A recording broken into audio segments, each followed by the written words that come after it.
Pittsburgh. Christopher Wilmer is a chemical engineer at the University of Pittsburgh, an assistant professor in the Swanson School of Engineering's chemical. Like many people in the technology world these days, he's also interested in blockchain, best known as the fundamental underpinning of the Bitcoin cryptocurrency.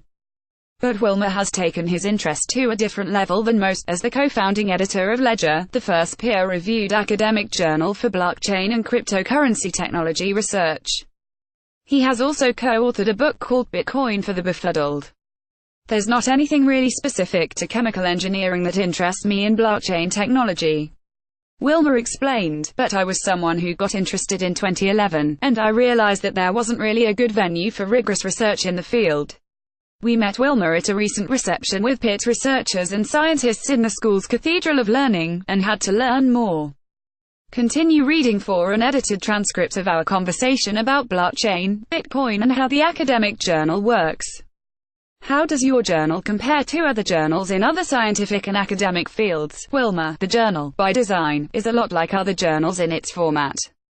We have a traditional, peer review process. We do actually use the blockchain a little bit. Something you can leverage the blockchain for is time-stamping articles. We time-stamp articles with a Bitcoin blockchain. Beyond that, we're intentionally like other peer-reviewed academic journals in new and emerging areas. But the focus is specifically blockchain technology research. Is there one paper so far that stands out to you as something that moved the understanding of the state-of-the-art to the next level? Wilmer: there's one paper on a topic called subchains. One of the frequently discussed issues with using blockchain as a payment mechanism, like with Bitcoin, is how do you accept payments instantaneously? Because, at least with Bitcoin, the blocks are added every 10 minutes. It's different with Ethereum. And so, the Subchains paper, which is authored by Peter Rizan, talks about a method for having a statistically increased confidence in whether a transaction will be accepted in the blockchain without waiting for the 10 minutes but instead waiting for these sub-blocks to be added onto subchains. That was a really innovative idea on solving an important part of the payment pains with Bitcoin so far. Has that been rolled out? Wilmer: no, it hasn't been rolled out yet. There is kind of a to-do list in the world of cryptocurrency, and there's transaction limits and block sizes. But at some point, I think probably people will implement subchains. Blockchain is a lot more than Bitcoin. How much of what you publish is about Bitcoin specifically versus other blockchain applications? Wilmer: most of it is other blockchain applications. We get a lot of submissions from law professors looking at smart contracts and automating the process. We have a very manual court system. Whatever contract you write, someone has to read it, interpret it. It's all human, so it's very, very slow.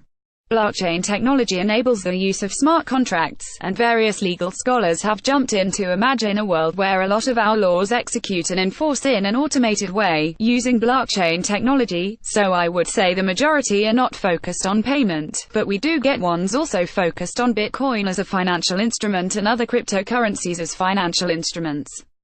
What's going to happen to blockchain over the next 5 years? Wilmer: I think it will keep growing. There are 2 steps to really appreciating how important blockchain technology is. First, you have to understand how it works. You have little aha moments, like, oh, this is interesting. Then you have to understand how our current legacy system works.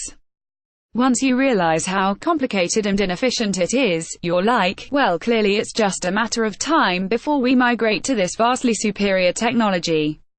Once you realize how complicated and inefficient our current system is, you're like, well, clearly it's just a matter of time before we migrate to this vastly superior technology.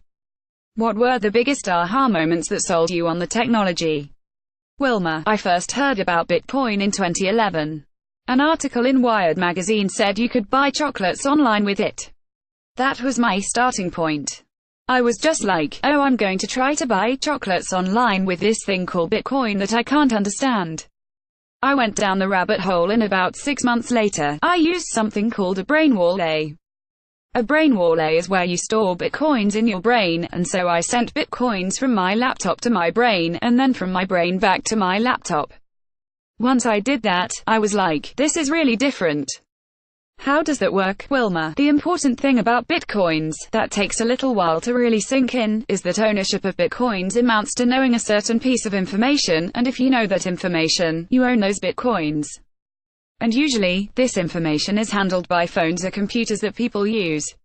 It's a subtle but fundamental distinction from, say, a bank password.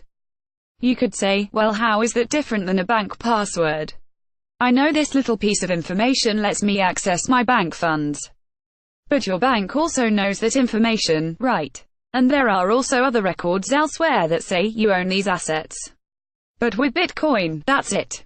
Knowing that information is the sole vehicle by which you own those Bitcoins, and not someone else. If somebody else knows that information, then they own those Bitcoins. And so you can memorize that information, and if that information exists nowhere else, then you could walk through borders, you could be imprisoned, no one can ever take your bitcoins from you, because it just amounts to knowing that information. Is Pittsburgh a center for Bitcoin and blockchain, or are you alone out here on the frontier? Wilmer, there's quite a bit of activity. There's a fairly popular movie called The Rise and Rise of Bitcoin. That actually was produced and directed here by Nicholas M. Ross, who was one of the earliest Bitcoin adopters. We also have one of the longest-running Bitcoin meetup groups. Ledger, the Journal of Cryptocurrency and Blockchain Technology Research, is available for free online.